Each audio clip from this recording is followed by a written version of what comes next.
Hey y'all, it's Kim. So this will be page 11 of the JFK files that it let's see on the archive. So page 11 here, and these are all the documents that are in there. I think there's only one that I can't read just because it's so illegible that like the letters run together. So I'll get at least 9 of these out. Hold on, let me get comfortable here. My little dog's been in here sleeping now. She run off in the other room, so I'm just still on the bed. But anyway, this is from December 31st of 1962. Current address of Maurice Halperin, and then from the chief, contract division support stunts, I think, and then 2268. Whatever this stuff is here, maybe these are just the people that have received this document. It says, I'm sending this to the following, and then Mayo Stunts. That's an interesting name, Mayo. DFW, SR, CI, Helen, and Security. And,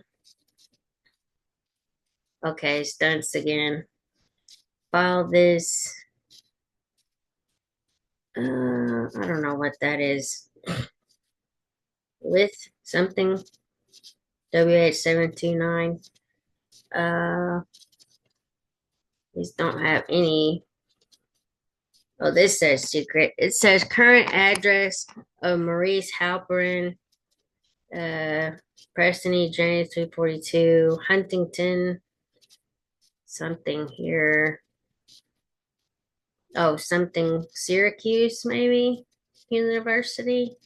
Anyway, a source of this office has just advised us that he received a Christmas card in 1962 from Maurice Halpern, on which the return address was given as apartment C2, Calle 12, number 103, Miramar, Havana, Cuba. The only message on the card was one of Christmas greetings. Halperin and our source have known each other for a number of years, and they always exchange Christmas cards. This is the first one Halperin has sent with the Cuban address on it.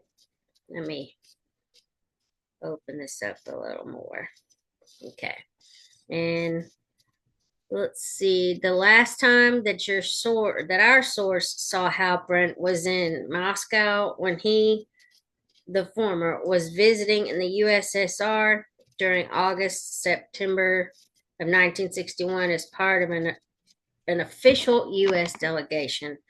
In view of Halperin's past activities and associations, we are making this information known to you. Our source comments that Halperin always seems to show up wherever there is some sort of activity going on, and that's the end of the message. The CIA internal use only, secrets. This is Chief Contact Division, something block area, maybe Moscow block area, but I can't be for certain. Chief New Orleans office, and this is May 5th of 1965. The Information Council of the Americas, 620 Gravier Street, New Orleans, Louisiana, 70130. And then, I guess for New Orleans, 152-65 Support Branch, Richardson, memo of 20th of April, 1965, 16165. The Information Council of the Americas, the INCA, of 620 Gravier Street, New Orleans, Louisiana, was recently opened as a source of foreign intelligence information on the radio broadcasting industry in Latin America. The current program of INCA is primarily concerned with the dissemination of tape recordings of anti-communist material called truth tapes to certain radio broadcasting stations in Latin America and North America for use as a weapon against communist penetration in the Americas. Its headquarters are located at 620 Gravier Street, New Orleans, Louisiana 70130. You will find the names of its own officers, directors, and consultants given on the enclosed letterhead of the organization. Two, we have been in recent contact with Edward Scannell Butler, Executive Vice President and Staff Director, and have received his assurances of wholehearted cooperation in our agency's mission. Yesterday, we examined all of the files of correspondence between Mr. Butler and personnel of various radio stations in 16 Latin American countries in order to build up a market for the Truth Tapes program in Latin America. Mr. Butler first obtained from the appropriate council in New Orleans a list of the radio stations in operation in his country. He next wrote the administrative personnel of these stations about the anti-communist purpose of INCA and offered to supply each station with truth tapes. Those stations requesting them were provided with the series of the tapes. 1 or 2 years later, Mr.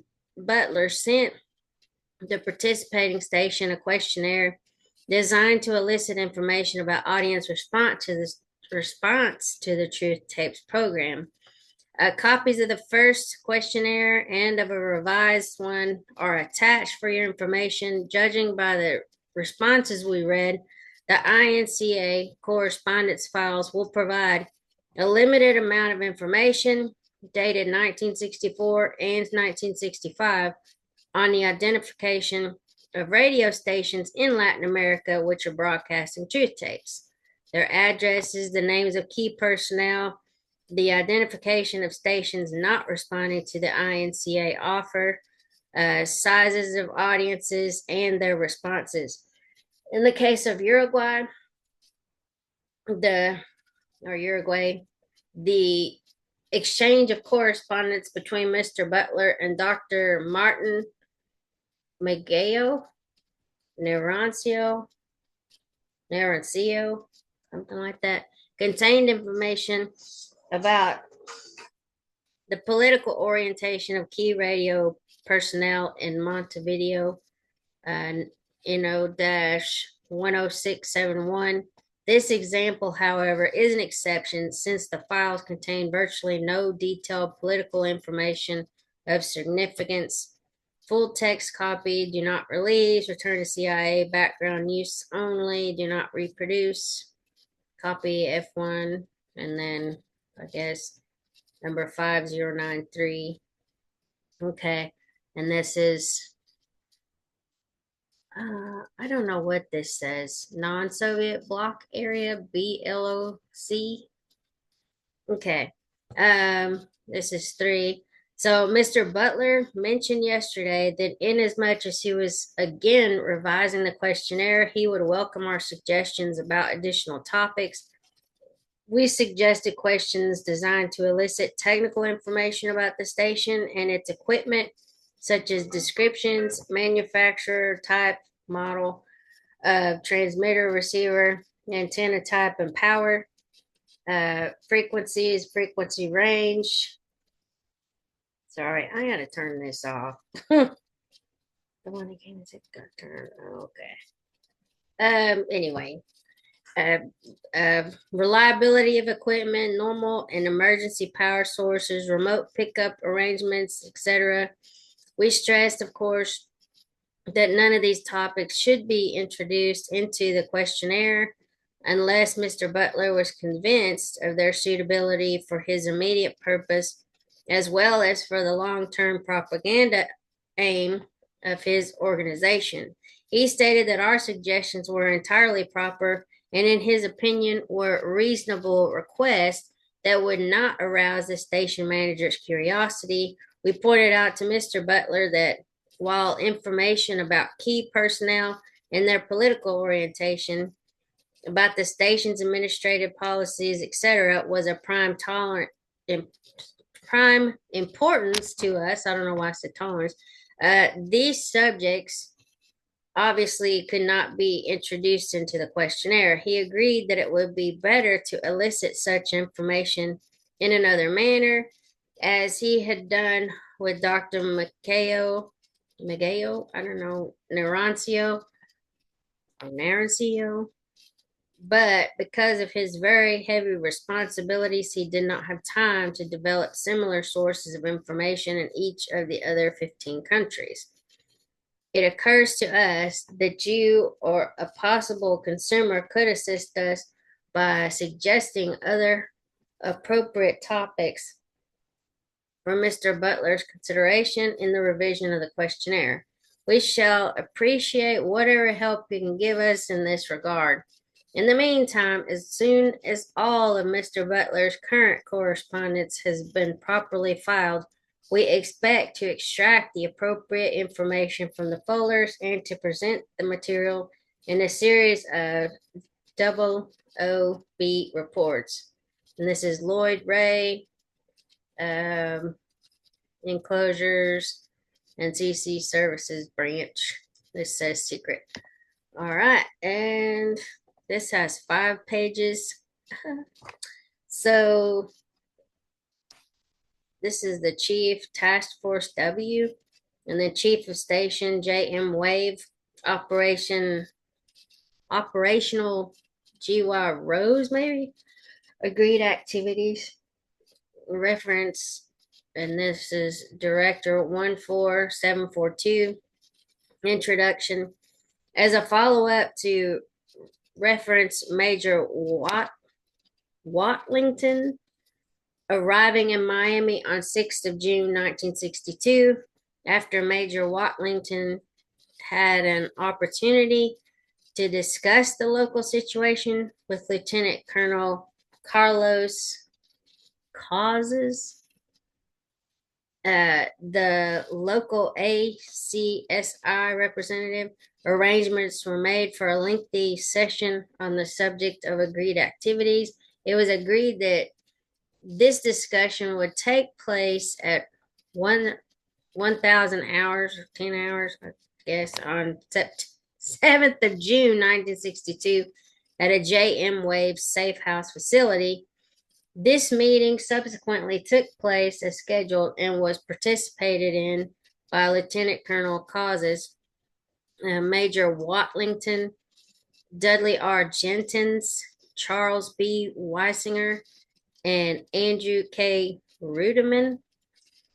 I guess that's how you say it, Reutemann, I don't know. The specific points which are outlined in this discussion are covered in the following paragraph. The discussions. In the course of the 7th June 1962 conversations with ACSI representatives, the following topics worthy of recording were discussed. Opelika refugee referral procedures. Major Watlington made the point that in accordance with the agreements which had been reached between ACSI and QBARC, I think it says, local procedures were to be agreed upon in the order that ACSI might obtain refugee referrals from Opelika, which could be used as a basis upon which to mount OB collections operation. Major Watlington underscored the point that ACSI had no interest or charter to run other than OB collection operations. At the same time, if any of their operations produced intelligence or subject matter or on subject matter other than OB, this intelligence would be reported via existing ACSI report channels. Rootman, I don't know how you say that, indicated that JM Wave acknowledged the validity of ACSI's mission in the OB field, and we were therefore willing to cooperate fully in this regard. On the other hand, we believe that it was essential that certain safeguards be built into any Opelika referral in order that we could minimize the possibilities for duplication of effort and or wire crossing. This concept was readily accepted by Major Watlington. It did not, however, strike a total responsive chord in Lieutenant Colonel Causes.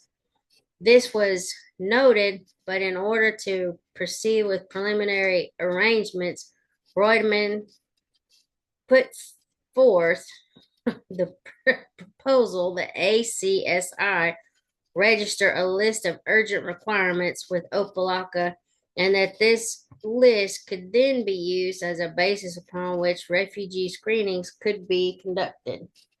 Sorry, I need water. It was suggested that Colonel Hale, or Kale, I can't tell if that's a K or an H, would be the logical point of reference in Opelika through which the referral system could be managed. In this connection, it was pointed out that once Colonel Kale identified an individual whom he considered to be primarily of ACSI interest, he could arrange for this individual to be referred to Lieutenant Colonel Cause's covert unit. At the same time, Colonel Kale would make arrangements to pass to QBARC representatives at Opelika and to the station A or JM Wave a copy of the Opelika debriefing of the individual who had been referenced to ACSI. Upon receipt of this information, QBARC representatives at Opelika and at station JM Wave would review the referral. If this review revealed that the individual is not of operational interest to JM Wave and his primary access was not in fields other than OB, no objections would be expressed relative to ACSI retention and full exploitation of the body. Major Watlington expressed satisfaction with this proposal and stated that he would be prepared to discuss it further once he had an opportunity to personally review the functioning of the Opelika Center.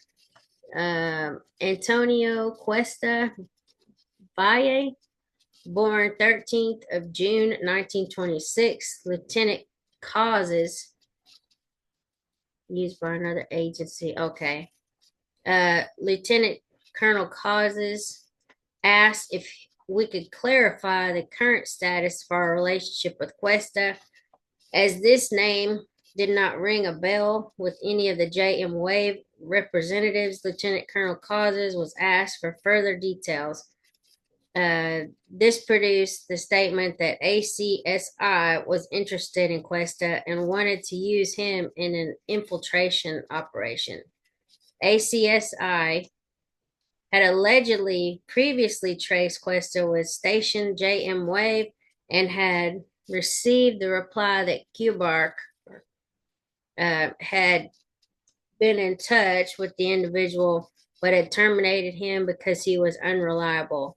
In view of this response, Lieutenant Colonel Causes wanted to know whether we would recommend the reuse of Cuesta by ACSI. We responded to this by stating that we would review our files and would forward a written reply to Lieutenant Colonel Causes within the next few days. Lawrence, or I don't know, Laureano something, Baptista Faya, born 1st of May 1935, Lieutenant Colonel Causes asked if we still retained an operational interest in Batista. If we did not, ACSI was interested in using this individual in an infiltration operation, and as a result, wanted JM Wave's opinion as to Batista's capability and reliability. We advised Lieutenant Colonel Causes that we would check our files and would forward a written reply relative to Batista within a matter of a few days. It seems like they all are doing this. Let's see. Antonio Ordonez Hernandez, born 24th of August 1918. Lieutenant Colonel Causes asked if we were currently in touch with Ordonez, as this name rang a bell with Reutemann. We responded by stating that subject was of interest to us. Uh, in this connection, we indicated we were willing to re-examine our relationship with Ordonez in order to determine the full potential or capability, and if his capability was greater in the D or OD fields than in fields which were of interest to us, we would certainly consider relinquishing our interest. Uh, Lieutenant Colonel Causes stated that he felt that he had established his equity in Ordonez through the name trace procedure. Despite this, he had found that Ordonez was or had appeared or disappeared from circulation, and therefore he assumed that we were debriefing this man. And the third country diplomats, Reutemann asked the ACSI representative whether they were currently in touch with any third country diplomats. Major Watlington stated the ACSI had previously tried to harness the capabilities of the Spanish, Uruguayan, and Canadian diplomatic pouches. Coordination of these activities with QBARC had resulted in ACSIs being denied the use of these facilities. As a result, Major Watlington stated that at the present time, ACSI was not in touch with any third country diplomats. On the other hand, ACSI was interested in pursuing the third country diplomatic channel as a means of establishing communication with inside assets. At this point, Lieutenant Colonel Causes stated that he was very disappointed in QBARC's refusal to allow him to use the facilities of Spanish, Uruguayan, or Canada pouches. It was indicated that QBARC understood Lieutenant Colonel Causes' reaction. However, the QBARC position was based on sound security principles and could not be altered. The additional explanations which were made relative to the security implications which were inherent in the use of third country diplomats and how misuse could affect long-standing government to government or service to service agreements between OD yoke and free world countries did not make any impact on Lieutenant Causes. This gentleman was predisposed to interpret QBARC's refusal to allow him to use certain diplomatic pouch channels as a clear indication that one of QBARC's primary responsibilities in the Miami area was to restrict and inhibit ACSI operational activity. Once this attitude was identified, no further attempts were made to persuade Lieutenant Colonel Causes that our actions had been taken in the best interest of the intelligence community. Maritime infiltration of ACSI agents, a discussion of these or those support services which QBARC might render to ACSI operations revealed that Lieutenant Colonel Causes was still interested in having J.M. Wave infiltrate two of his agents into P.B. Ruman, I think. In this connection, the point was made by ACSI that under optimum circumstances, they would prefer that J.M. Wave assume responsibility for the agents in the Miami area and then deliver them through a secure mechanism to Havana. If this were not possible, ACSI would reluctantly except infiltration of their agents into any point of PB Rumen.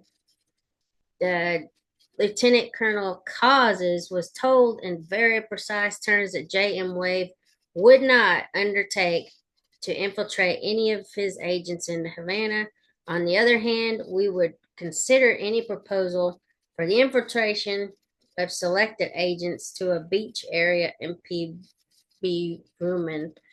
The point, yes, the point was made that in this connection, Lieutenant Colonel Causes had to understand that our maritime capabilities were limited, and we were currently committed to the full exploitation of these assets for at least 6 weeks in advance.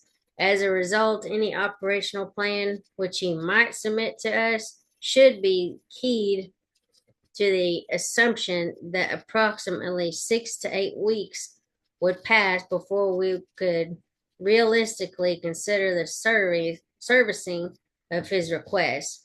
Lieutenant Colonel Causes agreed to project his operational plans within this frame of reference. Documentation. I know this is a long one. It's just so many words. Man, that's long. I'm just going to skip down to this agreement. When Jay Ensigns turned Major Watlington over to Lieutenant Colonel Causes after the meeting at Opelika, the two ACSI representatives said that they believed that for the time being, it will be better to continue the system as at present, pending Jensen's or Jay Jensen's, I don't know, permanent arrival at the beginning of July 1962 as Lieutenant Colonel Causes is obviously skeptical about the outcome. This was agreed to as a stopgap measure. I'll just put these documents in the actual descriptions. You can read it if you feel so inclined. Like a lot of these are so long. My goodness. It's just a lot of words. So this also has something about the Opelika, Florida, a peripheral benefit of this meeting. This one's kind of hard to read too. Yeah, see, it's hard. Something about astronaut days introduced to CMI or something like that. I can't see it. Cooper has recently been instrumental in the establishment of a casino in Istanbul, Turkey. I mean, it's just interesting the different stuff we're finding in these documents. It just shows different parts of the world and these, I guess, spies going all over the place. This one, I don't know if I can read that. See, this document looks very bad. I mean, you can't even read this stuff. Yeah, that was secret. Nobody could read that anyway. Let's see. This is 2 pages. Okay, I'll read this one. This is August 31st, 1962, Chief Contact Station or Division, Support Branch, Crowley, Chief Minneapolis Office. This is Cuban Refugee Group.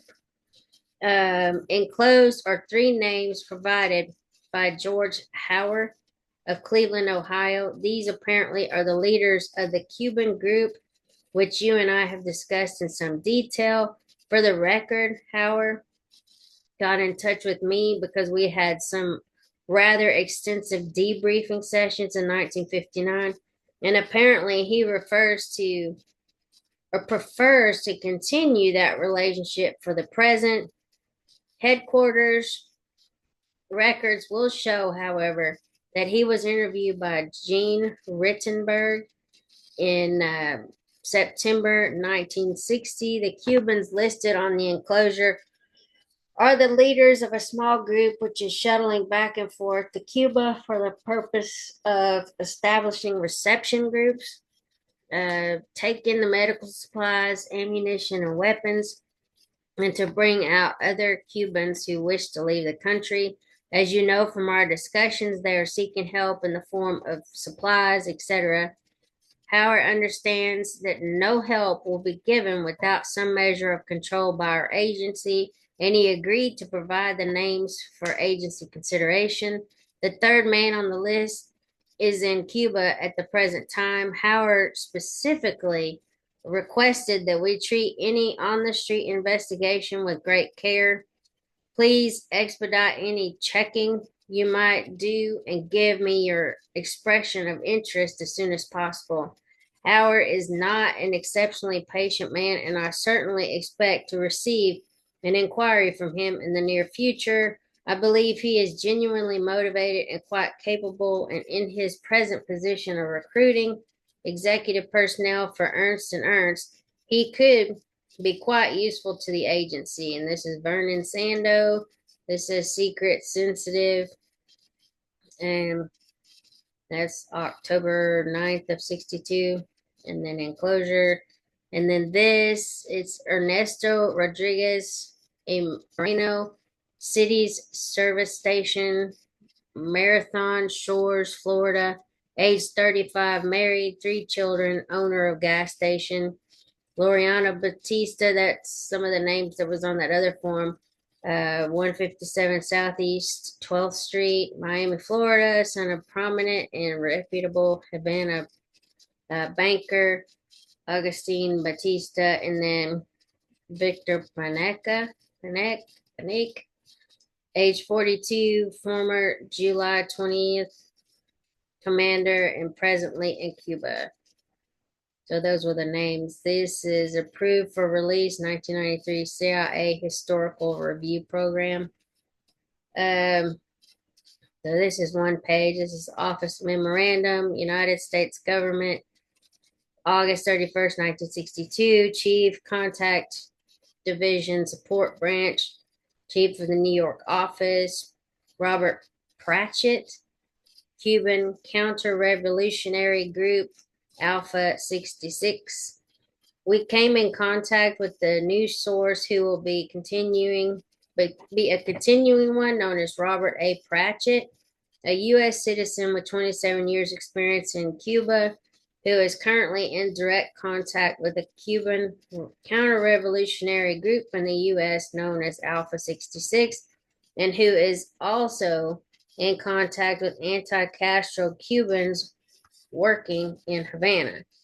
He will give us more detailed information during the coming weeks and represent to us the ambitions, operations, and proposed sabotage activities of Alpha 66 so that they can either be controlled, encouraged, or discouraged, as the case may be from the viewpoint of those interested in Cuban action groups. Real data or biodata on Pratchett for any prior clearance or interest in him based on what he may present to us for consideration is as following.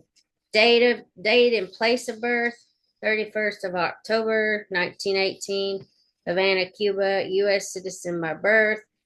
Education, University of Pennsylvania, 1940. Employment, 61 to present. H. Pike Company, New York and Havana, 1958 to 60, Brando and Co., Havana, 1946 to 58, Paramount Pictures International, Havana, and then 1941 to 45, U.S. Army, rank of major. Present address, 35 Walton Avenue, New Providence, New Jersey. Pratchett, who appears to be a mature and loyal U.S. citizen, is interested in being of the best possible service to the U.S. government in a non-pay status and assisting where he can in terms of his detailed knowledge of Cubans, Cuba, and the Spanish language, which he speaks perfectly.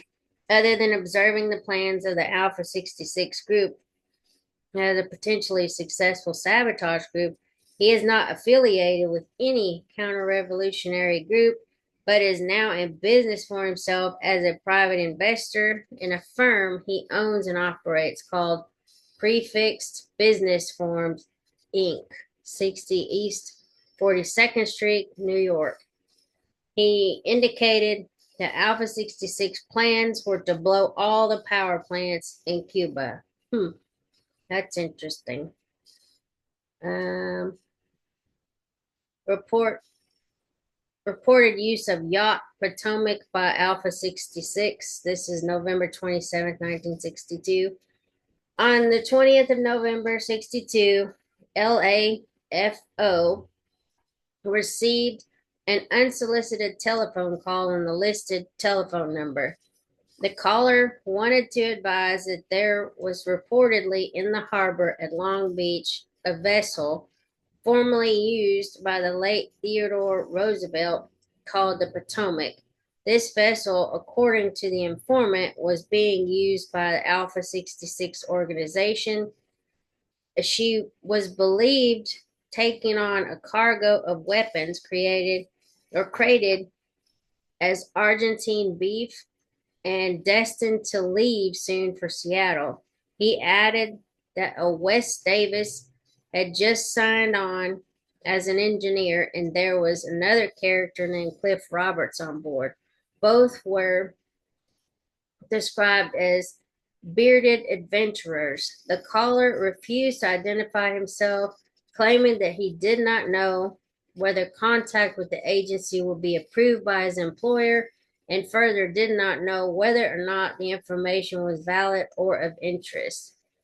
In response to a call to the intelligence officer, USCG, it was learned that there is a vessel, the Potomac, formerly one of the 155's USGC cutters or Coast Guard.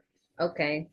For some time, it had been used by the late F.D. Roosevelt as the presidential yachts. Later, it had been disposed of to the Maryland State Fish and Game Commission, and more recently, it had been acquired by the Hydra Capital Inc., 410 West Coast Highway, Newport Beach, California, and then OR 5-1549. U.S. Coast Guard advised further that an investigator for the Los Angeles County prosecutor, D.L. Wheeler, had accepted an assignment, taking leave of absence to do so, to bring the Potomac from the Barbados to California. The plan supposedly was to make her a floating museum of some sort. On his arrival in Barbados, Wheeler is reported to have found the craft in foul shape with only a single engine operative. He refused the job and returned to Los Angeles. The craft later, however, did turn up in San Diego in October and was later observed tied up in Cerritos Channel, Los Angeles harbor area. And subsequently, she was moved back to San Diego, where it is presently in a shipyard. She has since been painted and appears to be undergoing some modifications to her hull. The unidentified informant, paragraph 1 and 2, subsequently identified as Assistant U.S. Attorney Bill Spivak, was recontacted by telephone. It was suggested to him that in the event any more information concerning the Potomac and the likelihood of her use in any foreign activity came his way, we would appreciate another call. On this occasion, Spivak volunteered the statement that it was his understanding that the Cliff Roberts he had referred to previously had come from Barbados with the vessel. This was Spivak's first reference to Barbados. The above is for your information only. The sketchiness of the material presented LAFO as probably the Los Angeles field office, as well as the circumstances of its origin militate, but against its credibility. As a consequence, no follow-up is anticipated unless requested. This just says confidential in the message. Oh, this has 2 pages. So this is for Panama City, whatever these codes are. Um, the Federation Interamericana de Organizations de Periodistas Profesionales is holding its second regional seminar in Mexico City, 18th through the 29th of November. FIOPP is a Cuban influenced organization. Contact is maintained with its American or Inter-American rep in Panama and its co-chairman in Washington, both of whom are covert associates. And this was from November of 63, maybe the 13th, I think, here. Let's see. Attending the next seminar from the Colegio Nacional de Periodistas de la Republic of Cuba in exile are Guillermo Jenner or Jenner, Rodriguez, don't know what that is, Salvador Diaz Verson, and then Francisco Gomez Hector, maybe. I don't know if this is their like names, what they do in the group. And then Mario Barrera. And then it gives their address. It says request traces on above of specific interest is info bearing on participants' possible actions at seminar. And then this, the last one, that's very hard to read. Permission granted, train, LE something. Issue system as requested, rep, end of message, TSD, I don't know, consent, request permission, train, LE group one, maybe. Let's see, you can't really understand it. Yeah, some of those are Mr. John Kennedy. Anyway, so that's, sorry, page 11 of the JFK docs. I know I didn't read word for word because that one document just had so many of those paragraphs and it's getting hard to read it. But anyway, that's the end of that one. I might see about recording another one. I don't know yet. We'll see. I've already recorded 2 videos this morning that got copyrighted just because either a UFC clip was in there with some music and then stupid Bill Maher, even though I was on X, just like doing a reaction video to it. But anyway, I'm gonna stop this one. I'll see. I'll look at these other documents on 12 and maybe go from there. But anyway, I'll talk to y'all a little bit later. Like, share, and subscribe. See y'all around. Bye.